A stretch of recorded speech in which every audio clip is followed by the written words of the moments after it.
এখান থেকে বাগাইহাট আর মাত্র 25 কিলো। আমরা এখন যাইতেছি সাজেক থানাতে, যেখান থেকে স্কট এক্সচেঞ্জ হবে।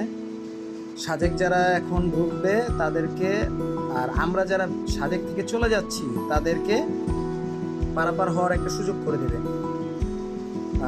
সাজেক যারা আসবেন তারা একটা জিনিস মাথায় রাখবেন যে আপনাদের স্কটের টাইমটা মেনটেন করবেন, এবং স্কট যে ছাড়বে, ওই যে আমার দেখতে পারতেছেন আমরা সামনে পুলিশের গাড়ি আছে, সে পুলিশের গাড়ির ওভারটেক করা যাবে না। আর পুলিশের গাড়ি যে আছে ওর থেকে যথেষ্ট দূরে থাকাই আমি মনে করি সেফ। কারণ যখন আপনি ডাউনহিল থেকে আপহিলে উঠবেন তখন যদি ওদের তো জিপের তো একটু উঠতে দেরি হয়, তো আপনি যদি একটু টাইম নিয়ে নেন তাহলে আপনার উঠতে সুবিধা হবে।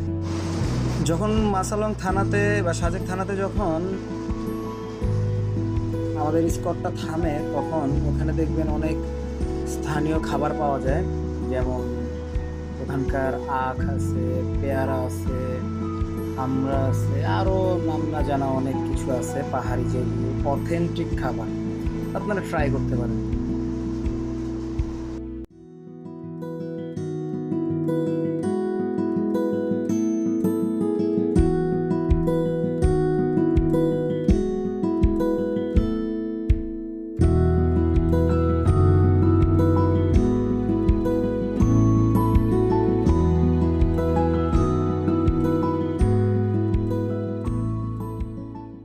গাড়ির ইঞ্জিনের গন্ধ চেঞ্জ হয়ে গেছে, সাউন্ড চেঞ্জ হয়ে গেছে।